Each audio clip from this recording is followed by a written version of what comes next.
All right.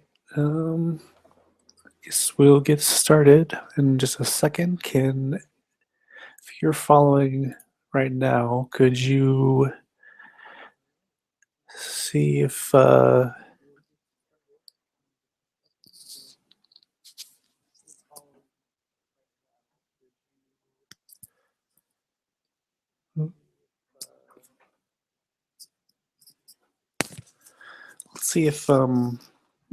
let's see if you can hear me. If you can, just write in the chat and, uh, and we'll get started. I just want to make sure everybody can hear me.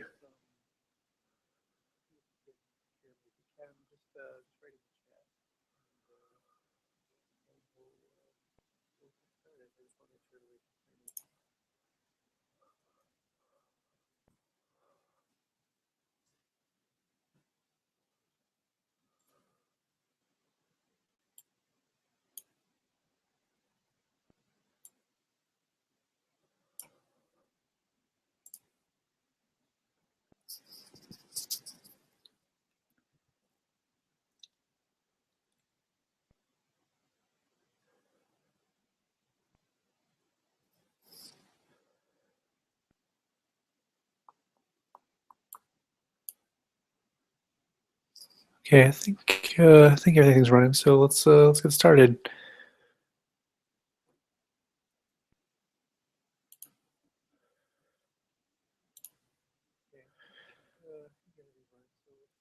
So I'd like to welcome you to the Workshop Wednesday for this month. It's Architecture Portfolio Fundamentals.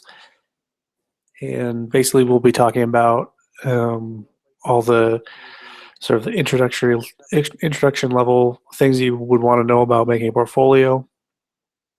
And, this will sort of tie into the one from last month about resumes a little bit, but overall, this should be a good start if you're looking to make a portfolio or you're working on your portfolio right now. And what is this? This is the Workshop Wednesdays. They're brief and informative sessions to help you evolve your architectural career. And basically, I've been running these for the past couple months now, and they've been going really well, I think. Been getting a lot of good feedback, and um, it just seems to be a good way to sort of help people, and I hope that it's informative. And we'll go for about maybe 45 minutes, a little bit closer to an hour, and then there'll be time for any questions if you have any. So just want to say that this is brought to you by the AIA Buffalo, Western New York Emerging Professionals and Evolving Architect, which is my personal blog and website. Basically, these two groups coming together to bring this sort of free content to you as a way to help emerging professionals navigate their way through their careers. So who am I? I'm Mike LaValle. For anybody who doesn't know me, I'm a registered architect, and I am also a lead AP. I've been, as I said before, I've been doing these for a few months now, and really I like doing them because I think they're helpful. They're sort of the resources I wish I had when I was doing some of this stuff, whether it's taking the ARE or making a portfolio. And I'm just here to help. So if you have any questions throughout the whole session, just let me know, and I'll try to answer them either as they go or at the end. So you're in the right place if you're here for one of these reasons. You want to know why it's important to have a high quality portfolio, even when you're not looking for a job. You're looking for your first job, to change jobs, or to start a new academic program. You're awesome and want to know everything about portfolios so you can go and create one of your own. And I think that any of these reasons are really good reasons to be here. I know that there are some people that are watching now that are either about to start making a portfolio or are really interested in trying to create one and want to know what really should be in a portfolio, because I think the one comment I get a lot is um, a lot of people never really even had to make portfolios formally. So we're going to get into what it means to uh, basically create one from scratch. What are the things to look out for, and what can we do to sort of make it easier on ourselves to make the best portfolio that we can. So, like I said, let's get started with the actual program now. This is Architectural Portfolio Fundamentals. And the one thing I would say is that if you haven't seen the other sort of job-related Workshop Wednesday episode last month, which was Architecture Resume Fundamentals, I'd also recommend looking at that because it deals with a lot of the same things, and I think there's a synergy that can happen between resumes and portfolios that you can't just think about one without the other in some ways, because they are so intrinsically connected. So I'd highly recommend looking at that if you haven't already, and you can find that on the YouTube channel, youtube.com/evolvingarchitect. But it's definitely worth watching, because I think it's not only one of the better ones that we've done so far for these workshops, but it's also one of the ones that directly connects to what you're going to see today.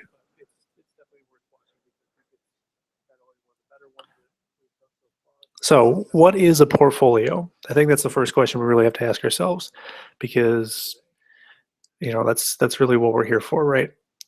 A composed and organized document that graphically represents your professional experience and aspirations. Now, that's sort of a wordy way of saying basically that a portfolio is a bunch of projects that you've done so that you can show somebody what you've done. Really, it's just a record of what you've been able to accomplish in terms of projects, usually over the course of your career thus far. And if you're going into a situation where you're going into an academic program, it could be something a little bit different, because you might not have experience in specifically, actual sort of office-based projects. So it might be something else, but it's really just a series of either research projects or other kinds of project-based things that you can sort of assemble into one document and show to somebody else. So in my mind, there's 4 reasons why you would want to create a portfolio, and I think it's important to understand which sort of grouping you fall into here, because really understanding why you're creating a portfolio is going to help you understand your audience, who you're showing this to, and really help you define your purpose. And I think that's one of the most important parts of understanding what you're doing when you're designing and creating your portfolio. So the first one is professional. This would be if you're trying to get a new job, or you're trying to create sometimes you'll create it for research grants or things like that, or accolades. The next one would be academic, if you're trying to either get into grad school, or maybe you're getting into undergrad, your first undergraduate program in architecture. You would need a portfolio in many cases to even get into the program. Sometimes you'll want to have a portfolio just for a record. Partially, this is a little bit more of a passive approach, but I think that it's important because it's really allowing you to archive your projects in a way that is not necessarily a high effort level for you, but it's also going to allow you to, like, let's say you lose your job all of a sudden, or somebody brings an opportunity to you right away, and you need a portfolio right away. If you've already been creating the record, then it's not going to be as difficult to establish that portfolio as it would be if you were doing it completely from scratch. And the 4th reason is personal. If you want to show your grandma like what you do, or you want to show your uncle, or your friends, or people outside of the profession that don't really understand what we do as architects, it's nice to have it sort of as think of it more like a coffee book or something that's tangible that you can physically hand to people, or maybe you just email it to other people or whatever. But it's something that you can really showcase, you know, what it is that you do. So I think the most important part here to note is you really want to tell your story, and you want to basically showcase the work that both emphasizes your strengths and relates them then back to the audience. You know, someone is looking to hire you, in this case for professional, looking to hire you based on both your experience and your personality. You know, you don't want it to be this just cold record of, you know, just what you've done in projects verbatim. You want to, this is an opportunity, a little bit less so with the resumes.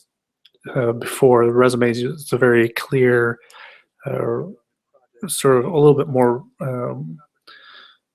rigid in terms of its formatting, but its content can be varied versus this, where I think both the content and the formatting of your portfolio really speak volumes to not only what you've done, but who you are. And I think that's just as important because, you know, the craftsmanship and the quality of, not in terms of fancy papers or things like that, but in terms of the amount of effort that is obvious that you can put forth to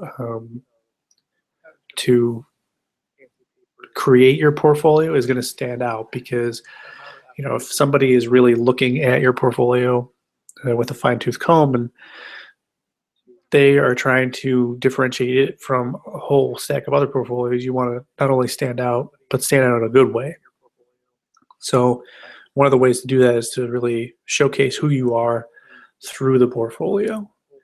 And I think right now I just want to get into sort of those four pieces again, but in a little bit more depth, and maybe discuss some what I did last time with the resume workshop. Was really got into sort of the tips and tricks for each of these four and things to think about as you're developing them. So professional, I mean, you're creating a portfolio, excuse me, for assumedly a job, right? Things to think about when you're creating a job for a professional position. You know, it's similar very much to why you would create a professional resume. You want to really establish a tone that is um, not only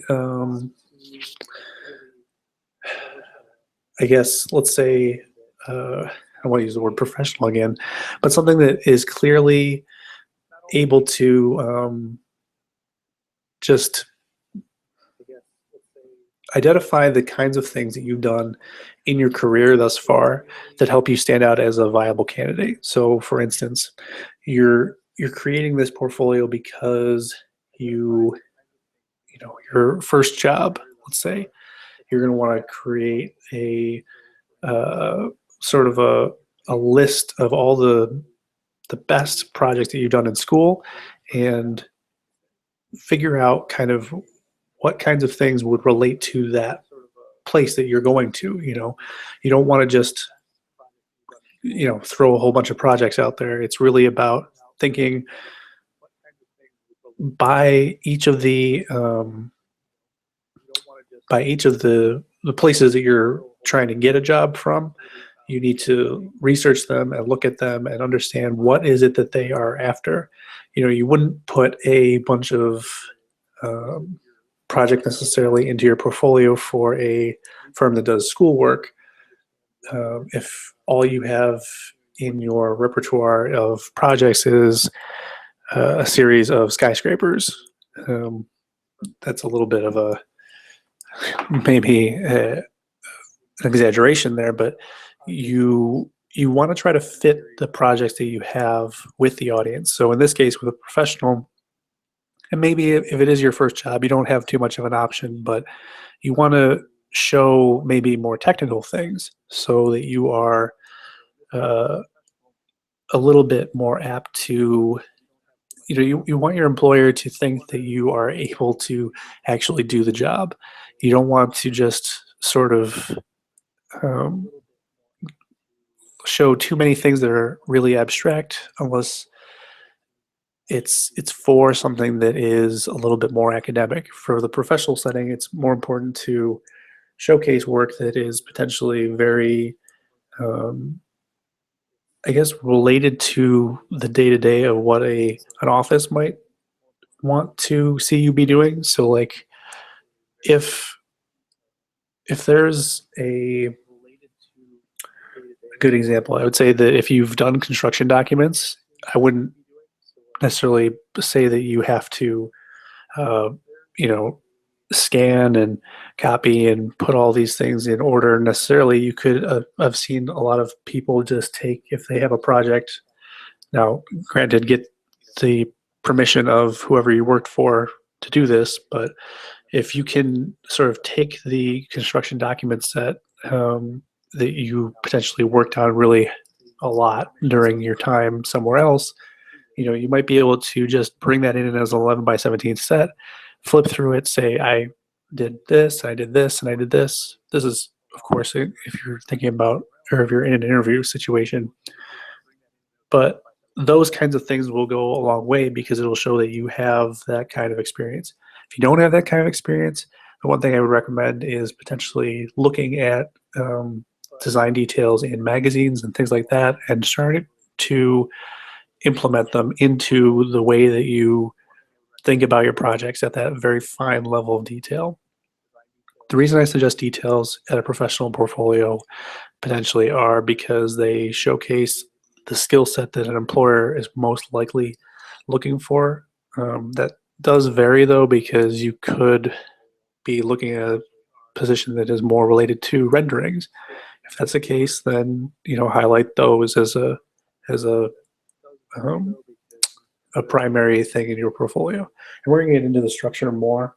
I just wanted to sort of overview types of things in each of these that would be important to note. So, like I've been saying, establishing the tone of your work begins with knowing who you are. Knowing kind of what you're bringing to the table that also sort of fits with what that other person needs.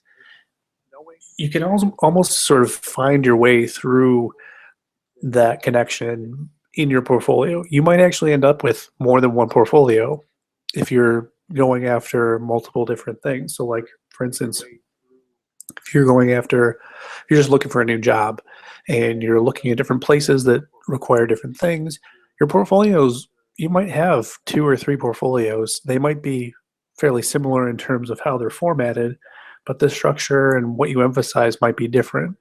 And the kinds of things that you include ultimately in your portfolio might vary because, it's something that, again, it needs to speak of who you are, because the person hiring you on the other end probably doesn't want just a robot. They want somebody who can think creatively through situations and through problems and understand exactly why they should hire you or, give you the time of day, basically. So, academic. I think that the interesting things to think about here for your portfolio are, you're really going to want to emphasize things like research that you've done, projects that aren't necessarily built, but they are things that are more related to, again, a specific kind of, more specific kind of investigation, I guess, into things that you're interested in. The one thing that always comes up in academia is if you are looking at a specific school, for instance, let's say you're looking for a school that does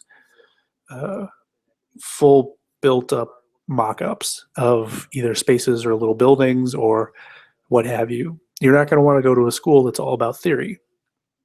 You're going to want to go to the school that really works with whatever your interests are. If you are looking at parametric design and you apply to a school that only does hand drafting, not saying that there are many of those necessarily that even exist still, but if I guess what my point is that if you're trying to go to the program that you want to, make sure that some of the things that you're showing them align with their interests as well, because a lot of the times they will pick you or select you for the program based on similarities between either what you have in your sort of archive of projects and related to the faculty, or either or stuff that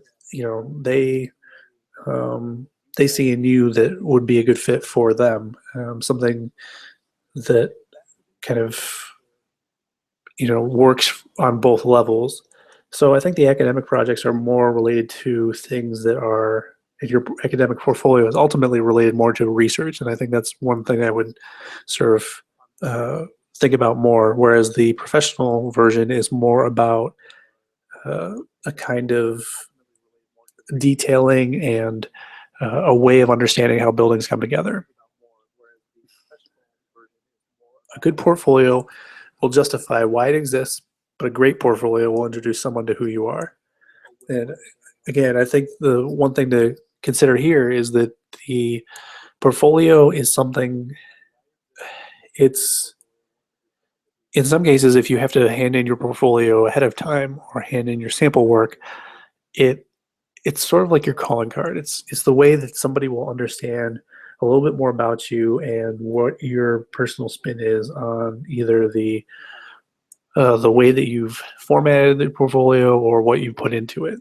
So again, I'm really trying to emphasize um, the the personal nature of what you're doing. Now, this slide is actually supposed to say record. I apologize, but basically, what this is the record is just a portfolio of it's almost like a primer portfolio. It's the portfolio that kind of gets all of your thoughts out there, and it's not necessarily even something that has to be formalized. It's just um, something that is basically showing you your archive of all your work. It's a way to come up with a format for how you could eventually make your portfolio. It's like a preparatory kind of portfolio. It's the sort of thing where you are creating a template for yourself, establishing a way of um, sort of working your way through the portfolio, and also understanding what kind of work you have. You might find out that you really don't have um, nearly as much work as you thought you did, or you could see that there's maybe a hole where you really should focus a little bit more on something else. And this is a really great way to kind of get there quickly. And I think that as you progress forward, these will get a little bit easier. And maybe you only have to do this once, but you probably won't have to do it once. I shouldn't say that, but this will evolve over time, and the initial effort to find all your photos, find all of your projects, archive them. It's almost, think of it like the spring cleaning portfolio, where it's really just getting all the information together, archiving it in some way that makes sense to you, and gathering all that information, writing briefs, writing little outlines for the projects, going through and making sure that you have everything, so that you know let's say you had a bad situation where you needed to come up with a portfolio quickly, you would have all that stuff ready to go and you could keep moving forward. And every image, every line, and every word must be dictated by your purpose. The reason I mention this is because it's important to think about this thing holistically too. You, at the overall sort of big picture idea, you need to understand what your purpose is, and then basically let that flow through your process, so that everything that you've built into your portfolio works to a common goal. Now, maybe this, if you have a personal portfolio and it's something that you just show that is something for loved ones or friends or family, it may not matter as much, but I think it's still an opportunity for. The only reason I say it might not matter as much is because your family and your friends are not likely to critique you as harshly as somebody else might in either a position of employment or in a position where you are basically, you know, on the line for something where somebody's going to give you something potentially out of after seeing your portfolio. You need to be able to really sort of think about what you want from this. Sometimes I've seen things that are a little bit more like monographs where it's it's something about like a single project, and maybe as an example, if you have a really great thesis project, a lot of schools will require you to have a thesis book as part of the program, and that would be an example of something that would be kind of personal, especially if you took something on as your own research and you wanted to sort of archive that in some way that showed people, hey, this is what I do. The other way to think about it is maybe it's a little bit more like a picture book where it's a lot of sketches or personal drawings or renderings or things like that, where it doesn't need much explanation. It's just something there that is visually appealing. And that might be a good way to understand as well what you're missing from your portfolio or what things that you need to work on or things that you maybe a different way to think about it is ways that you have tried to work on things before and maybe understand ways that you could look into more. For example, if you see that you aren't sketching as much, maybe this is an opportunity to add more sketching to your process so that you have those sketches later. It's something that you wouldn't necessarily notice as much if you're looking through all your archive projects, but something that you are creating for yourself. You might see the kinds of skills that you are either lacking in or things that you want to know more about. Here it is, record. So we're a little bit out of cue here. Apologize. We already looked at that though. So what I'd like to say about the next part is portfolio structure. Really what we have to do here is to think about the ways that you can really implement the different kinds of projects that you have, the types of projects that you have really fit together in a certain way, and that way is developed by you. But I have some just suggestions here about what order I think things could go in to help you out. So fundamentally, a portfolio has three types of projects: the star, the support, and the surprise project. And briefly, just to talk about each one of these, I'd like to say that the reason why there are types of projects rather than and more sort of themes to the projects rather than calling them out individually is because I think that this applies to all types of portfolios. The problem with sort of talking about this in general without looking at your specific situation is that, depending on what you're doing, the portfolio for a job could be completely different than the academic portfolio, which we kind of touched on. But, the one thing I would say is that there are definitely different types of projects that really will help you. If you think about it in these three ways, it'll help you understand sort of what you're up against. Fundamentally, the star is really that sort of upper echelon, like the best project you've ever done. It doesn't even necessarily matter if it's something related to the firm or the program that you're looking at. It would really help if it was, but it's really the best work that you've ever done, and it's the project that you're emphasizing the most. The support is really a type of project that is pretty much most everything else that you will have in your portfolio, if that makes sense. So if the star is the best project you've ever done, so the support is something more along the lines of the supplementary or additional projects that sort of flesh out your uh, overall portfolio, but it's not as emphasized. And the surprise is something that catches you off guard a little bit, something that I like to think of this as the project or the item in your portfolio that catches people a little bit off balance and lets them know a little bit more about you personally, if that's possible. You might not have all three of these. Hopefully, you have at least two of the three, and you know these are the kinds of projects though that will help. If you have them, they will, and you could have, you could potentially have a different balance of these where maybe there's more support. There probably will be more support than there will be surprises. I think you need to limit how many things you're trying to surprise somebody with.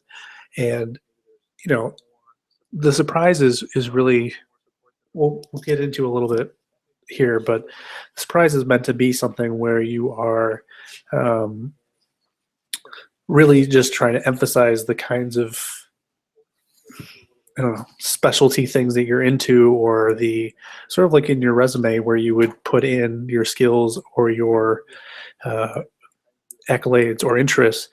The the reason why you even have the surprise type project is to, again, emphasize your personality, which I think can come through in the way that you look at the star and the support projects, but it's also just a very easy and succinct way to let somebody know who you are. So again, the star is that project that the star is the project that it's the one to sort of rule them all. If you'll let me have a nerdy reference there, it's the one project that as you move through your career, it will definitely change with experience. For example, if you're going from academic sort of undergrad to your first job, that might be your thesis project. If you have a couple more years of experience, it might be the project that you first got to see built, or it might be the first project that you got to see, you got to manage. But it's definitely the project that really you've put a lot of time and effort and focus into, and it exemplifies a lot of either your technical skills or your research skills or things that you're interested in, but it best speaks to your overall level of experience. The support project, it, like I said, it does vary, and it's kind of the every other project, if you will. It could be a good project that maybe wants to be great, but it's not quite there. It doesn't quite meet the mark. And it's important to have a couple of these because it diversifies what's in your portfolio. If you think about it conceptually, you have to have this sort of big guns that you sort of start out with, the things that are really going to wow people, right? And then the other ones are more to fill out your portfolio, to show that you have other things that you know about. And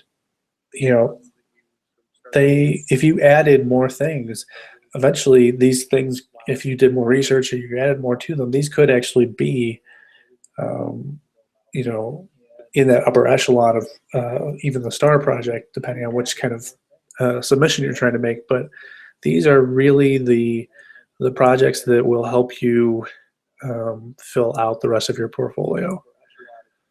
And then the surprise, the surprise is really like I said, the project that's most revealing of a person's identity.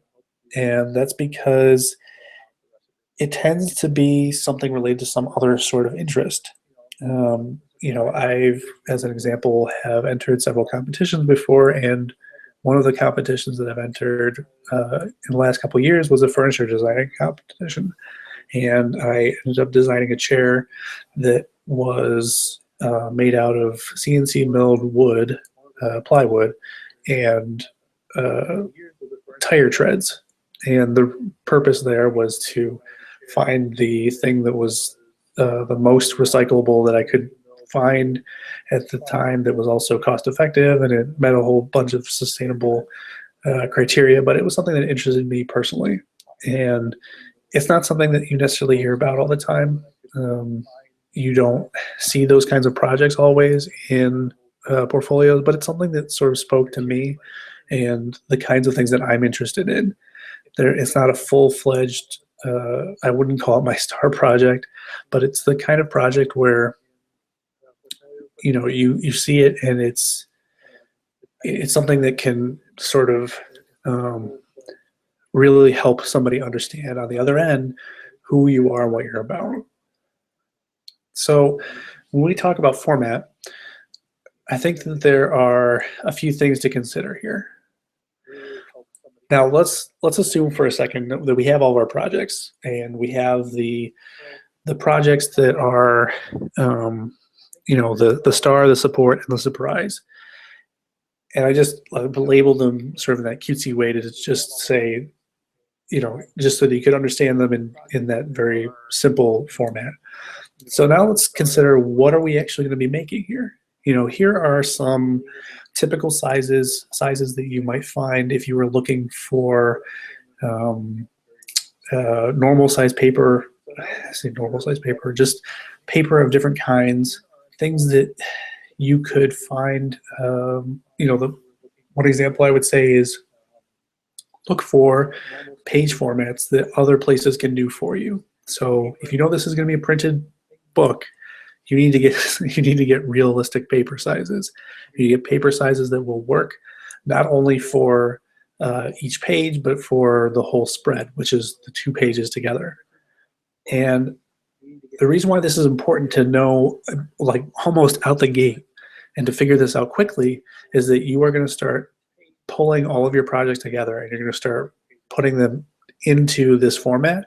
And if you don't have the idea of what that is, you're going to be a little bit screwed, honestly, because you are going to start making changes, and then if you decide to change your paper size halfway through, you're going to have to almost start over a lot, and it's going to be annoying, and you're not going to like it, and you're going to want to have just pick the right size from the beginning. So here are some sizes: letter, tabloid, landscape, A4, square sizes.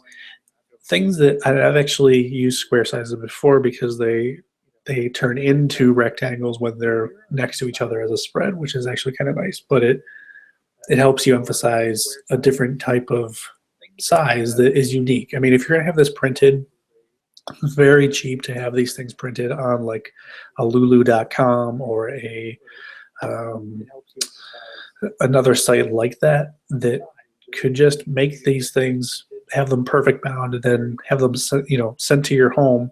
You look at them and then you pass them on. They don't have to be coil bound or something that you physically make yourself anymore. They could be something where you are digitally processing these in like an InDesign or a Photoshop or Word or Microsoft Publisher.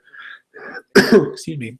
And then you sort of generate the documents, send them out, have them printed, what have you. But the point here is that you need to understand what the page size is, because different page sizes will make completely different types of spreads. And the thing to look at here is, if you see the top diagram, it is pretty much emphasizing a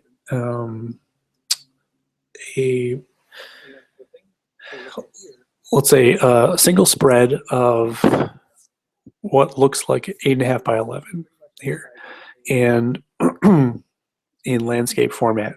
And what we're looking at right now is the rule of thirds.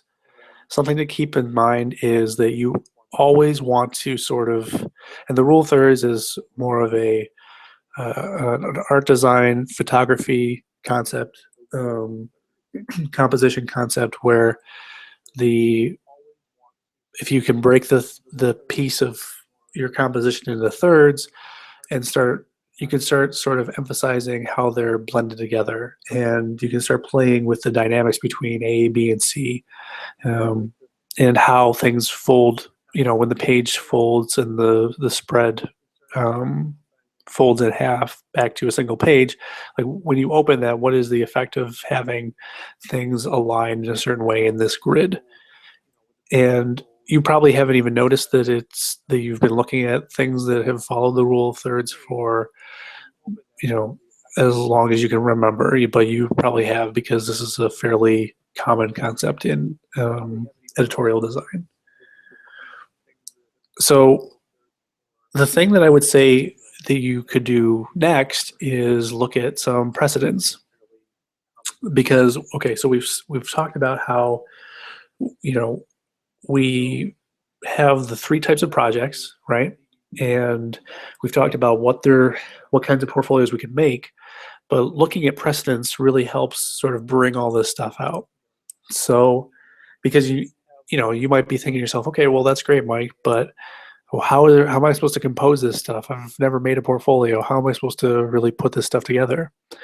And I think part of it is looking for the right kinds of ideas in terms of composition. And some places to find those ideas would be architecture magazines, design magazines, uh, places online like Behance, LinkedIn, or Isu. I never know how to pronounce this thing. Um, Behance is basically a listing for designers to bring their collections of things that they've worked on, whether it's portfolios, resumes, graphic design, all sorts of creative projects. It's a website that's really good for research that I do for myself, to get composition precedents and things like that. LinkedIn, a lot of people will post their portfolios, and the same with Isu. The thing that I would say about some of this stuff, though, is I would look for precedents that are not portfolios. And I understand that might be really counterintuitive, but you're going to get better feedback and better composition ideas from things that aren't related directly to portfolios, because I think you need to emphasize um, the portfolio and not the portfolio-ness of the portfolio. So what I mean by that is, if you start looking at too many portfolios, you run the risk of making it look like just another generic portfolio. And the problem with that is that you don't want to be that other portfolio that's just sort of the same. You want to be a little bit different. And you also want to look at some of the, like, if you look at some of the most prolific architecture magazines or design magazines, like uh, Architect Magazine or Architectural Record or Dwell or Metropolis, you could find so many different ideas from just those, and they're not portfolios, but they're very well composed architecture and design related compositions and editorial design that has been sort of refined over several iterations. So the one thing that I would say that you might not be thinking of, but this is what I mean when I say look outside the box and look at things that aren't necessarily portfolios, is look at things like car brochures. My one professor in school once told me that I should look at these as an example, because they are just sort of an untapped resource that they're everywhere. I mean, you can just go to a car dealership and ask for some, and they'd be more than happy to give you as many as you wanted, probably. But look at how they're composed. They're done in such a way to emphasize the cars and the things that they're selling, and those kinds of salesmanship compositions are also things to understand and look at, because if they're able to sort of sell you the things that they're trying to sell you, then you can also sort of sell the ideas of the things that are in your portfolio and the projects that are in your portfolio in almost the same way if you think about it conceptually as being similar. So if you look at this first precedent, I'm going to go through 3 or 4 precedents and sort of show you what I mean by this. Because again, I'm telling, not showing, and I should show. So this on the left and on the right, the left is a spread from architectural record, and this is what I mean. So if you look at the blue on the sort of color composed portion on the right side, the blue is image and the yellow is, or the sort of goldish orange is text. And if you see the way that the sort of full bleed image is composed on the left versus the type of typography that is sort of, the different scales and the different placements of the kinds of text that you see throughout the composition, this is one way of seeing, basically what is a very standard kind of composition in this type of magazine. You have the big, grand sort of image, and you have sort of another hierarchy of scaled images after that that really speak to what is important in this magazine.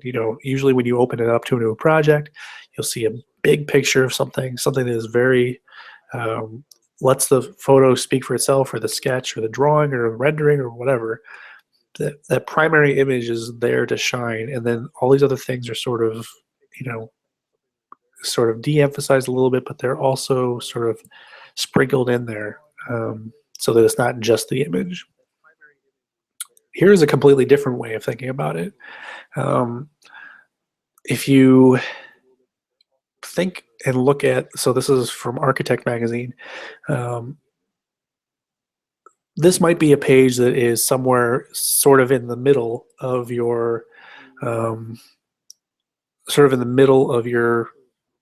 let's say, portfolio, where you are basically, you're in the middle of a project, you have plans or some supplementary images or things like that, and you can see the sort of blue pieces are sort of stacked over each other, and there are little bits of text here and there, but it's a little bit more sort of regimented with a lot of white space around the borders. And there's even the things that I've highlighted as green are sort of these more graphic type things that are emphasized graphically that aren't necessarily part of the primary images. One of the things I'll say here right now that I'm noticing on the feed is that some of this stuff is looking like it's coming in a little bit grainy. Just so you know, I'm going to basically re-upload. I'm streaming this, but I'm also making a video copy of this here, so that you will be able to see the high quality version again. I apologize if there's some sort of issue with the streaming. At least that's what it looks like here. So I apologize for that, but just know that you'll be able to see the more higher resolution after this is all done. So here's a third version.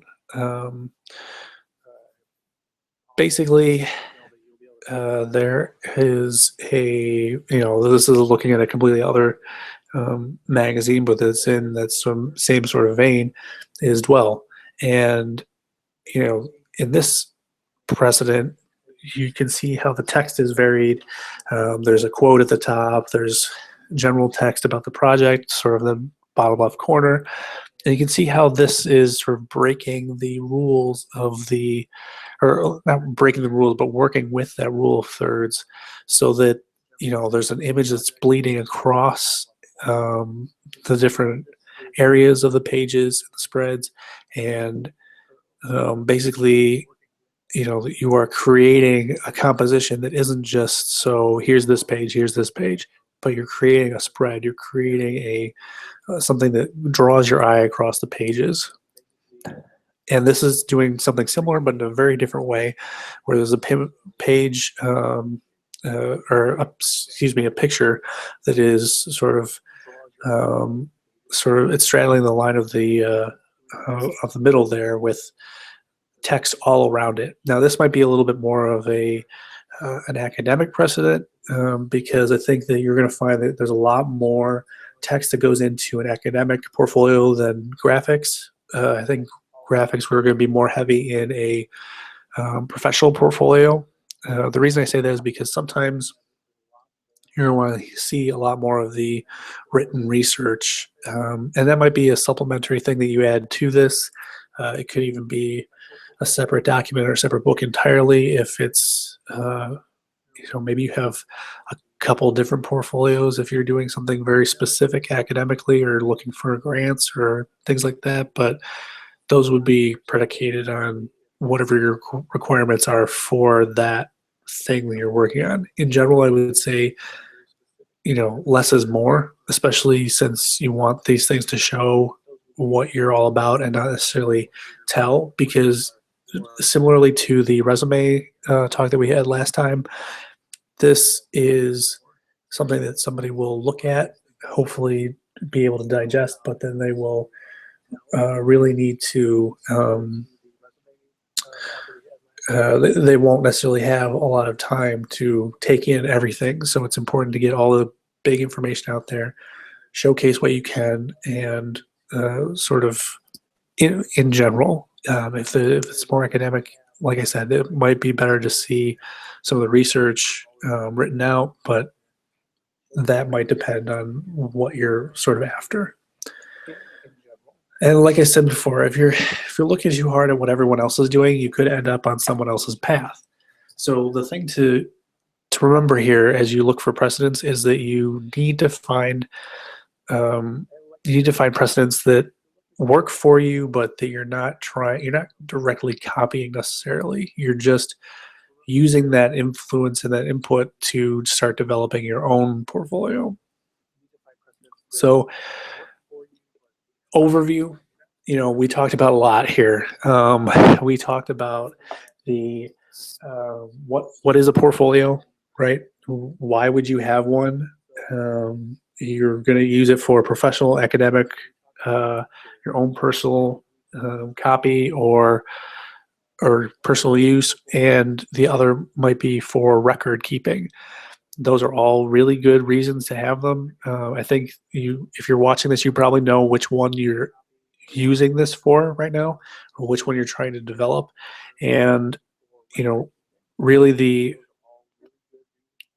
understanding that is the first main thing to get over. So if you found that, figuring out your portfolio structure, really trying to go through all the things that you've created already. Maybe you don't have architectural projects, but you have things that are projects that you can or things that you've worked on before that really showcase who you are. I think any kind of experience is valuable potentially. It's just how you showcase it, how you emphasize one thing over another will tell somebody very quickly what you value over other things. And, the important part is to, create some sort of hierarchy that makes sense. If you have a really good project that you can put at the forefront and do it, it's better to have things front loaded than back loaded, because you're going to have somebody look at the first couple pages first, and depending on how good that stuff is, you don't want to have your best project necessarily at the end, even though it says the saying is save the best for last. I don't think that applies here, because really what you're doing is you need to engage somebody in enough of a way that you are pulling them into your story and pulling them into what you're trying to tell them. And that's not going to be it's not going to be very useful if your best project is at the very end and they can't even really see what's happening. They see what maybe possibly your worst project, and even though you spent a lot of time emphasizing it and making it better, it's still not that good. That's a possibility, and you don't want your first impression to be that this is the general, like they might assume that your best project is the first one regardless of what you put there. So if they see some of your mediocre work first, that's not a very good impression. So that would be one thing I'd say. The other thing I'd say is look at precedents, try to find things that are um, like architectural portfolios but aren't architectural portfolios, as ways to develop your own sort of language and how you would understand just understand, like, just to give you inspiration for how you would compose your own portfolio. um, and this quote I really love, and I think this speaks to sort of what my theme has been here the whole hour, is the one thing that you have that nobody else has is you, your voice, your mind, your story, your vision. So write and draw and build and play and dance and live only as you can.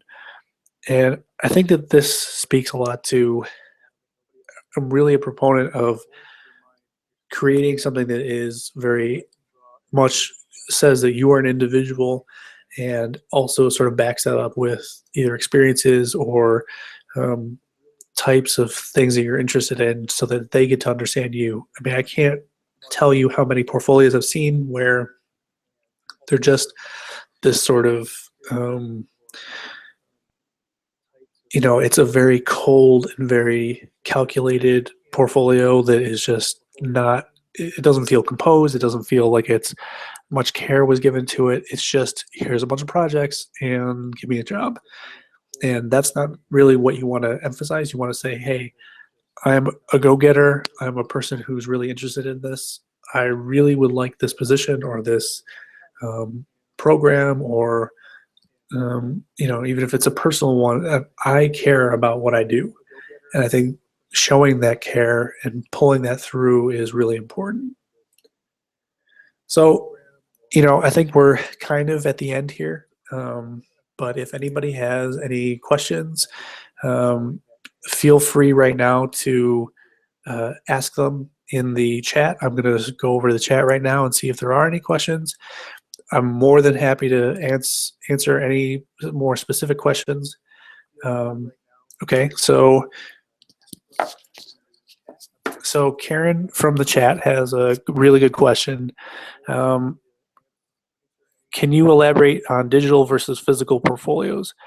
Certainly. I think that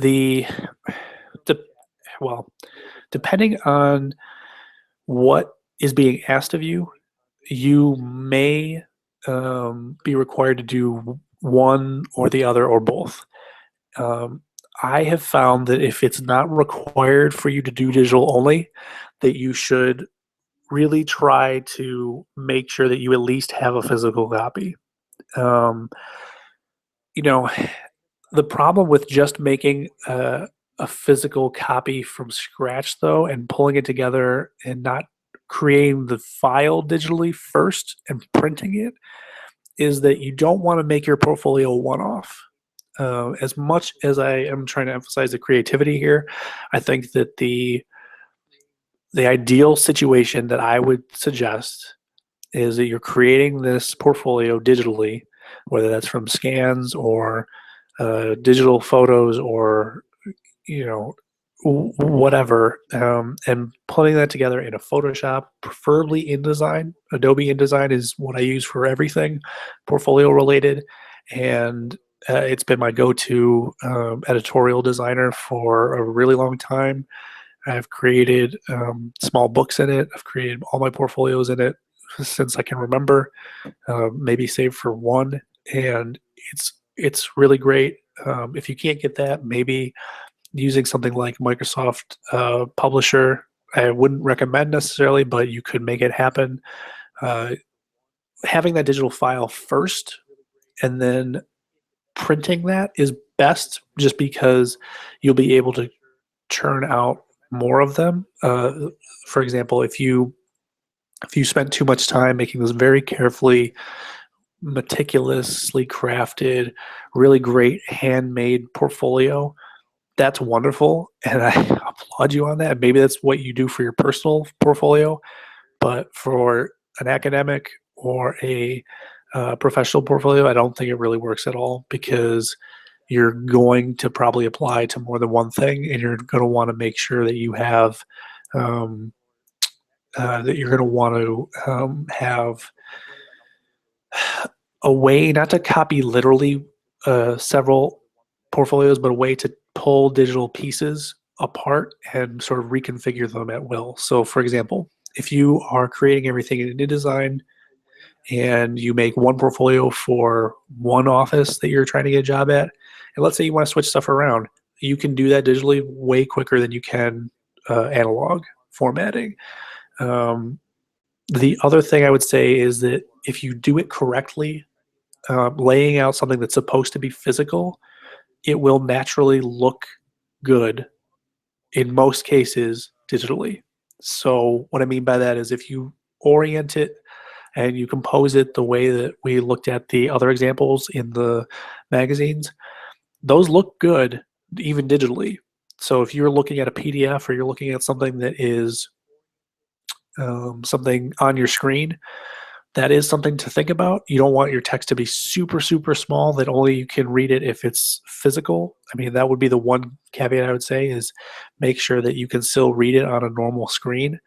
I don't think you necessarily have to worry about it being too legible on smartphones, but think about how people take in stuff now. It's even on iPads.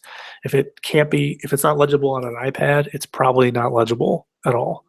So, you know, in summary, to hopefully answer your question, I'd say unless it's a requirement, which I know some programs only require you to have a digital copy, I would recommend highly that you have a physical portfolio and then you have a digital copy to back it up, and a way that you can break it apart and turn it into other things. The other reason for that is because there are still a lot of people out there that almost assume naturally that you're going to bring a physical portfolio to an interview. And I think that understanding that you are um, sort of, that you, you're going to see all different kinds of people, and you're going to want to make sure that your portfolio applies to all of them, if possible. And I think that, like I said, if you can make it work physically, it'll probably work digitally as well because your screen is roughly the size of not the size of a physical piece of paper, but it's sort of close enough that if you do a 1-to-1 scale, it should be fairly close. So in terms of physical versus digital, that's kind of where I stand. So um, any other questions? Honestly, I'm more than happy to answer whatever. It's really up to you guys, or if I can elaborate even more on that question, let me know. But I'm here for whatever questions. Oh, thank you. Um, so like I said at the beginning, I think that this is really just the beginning. I don't think that this is really teaching you necessarily everything you need to know about portfolio creation, but it should give you a really good idea of where to start. Other places you can look, if you check out my blog, evolvingarchitect.com. The reason I mentioned that is because I did a very serious, long guest post series on how to create a portfolio that will go in depth even more than I have here. And if you go to evolvingarchitect.com/blog, you should be able to find those 3 posts. I actually did them as guest posts for another blog, but if you look at my blog, you'll be able to find them there. And the reason I suggest that is because it takes you through the process a little bit more in depth, but this is really more a sort of an overview of what to expect when you're creating a portfolio. So, if there just one last call, any more questions?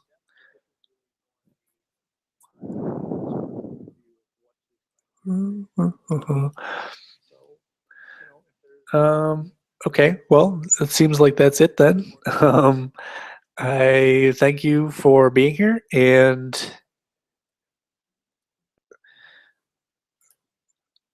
thanks for being awesome. I really love doing these, and if you're looking for any more information, like I said, check out the website at evolvingarchitect.com. I have done a comprehensive series on this that might help you out even more, and you know, thank you again for being here. This was brought to you by AIA Buffalo, Western New York, and Evolving Architect. And this was Architecture Portfolio Fundamentals. I thank you all for being here, and have a good evening and have a good holiday. So I'll see you around. Thanks.